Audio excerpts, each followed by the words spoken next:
Hey, Matthew James here, creator of the Marine Flight Log. Here is the dashboard screen. This is where you're going to find a lot of information that's personally applicable to your flight time. It auto-populates as you fill in the flight log. Let's take a look at the tabs real quick. The first one, as you can see, is the dashboard. There's no information on here right now because it's brand spanking new. As you go across the bottom, you go to the flight log. Again, no flights entered, so it's going to be blank, but we'll automatically populate as you fill in this screen, which is the next tab, add flight. Now as you go through here, and we'll come back here in a minute, and I'll show you exactly how to fill that out. The first screen you probably want to come to if you're brand new to this app is the settings.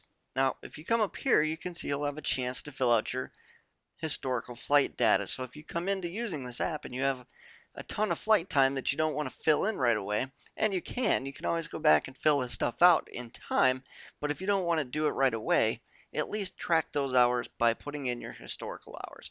We're going to throw in 96, and if you're a helicopter pilot or happen to be a fixed wing guy that for some reason flies NVG time, come here and make sure that you enter that so that it's properly tracked. Now if you track your minimums based on 6 month semi-annuals, then come here, put in your birth month. Most everybody that I've talked to says they track by birth month, so throw that in there and hit the save button.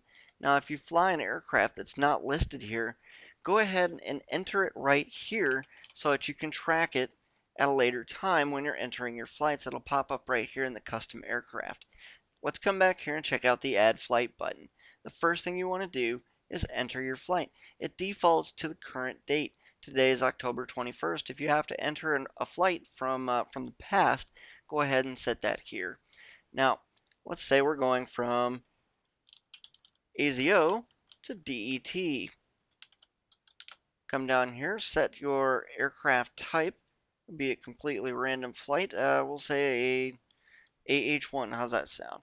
Tail number will be 001125. We'll go with 112. Kind of flight, maybe it'll be a combat flight going flying around Michigan there. Let's look at the positions. Let's say we're flying as a I don't know, we'll be a maintenance test pilot in combat conditions, and we're doing hood time, flying for approximately 2 hours. Now, here's the deal. If you're a fixed wing guy, come down here and you can add landing types and iterations. You can add in your approach types and iterations. And of course, if you come all the way to the bottom, you can enter some remarks. When you're done adding this information, click on the Add Flight button. One note here is that you must have at least one position, condition, and hour line filled out before this will take. So let's hit the Add Flight button. It says, are you sure? You say yes. Click OK. Come back here to the flight log screen, and there it is. It shows up. You can click on Edit, come up here to the top left to make an export, or come over here to the right to expand your search parameters.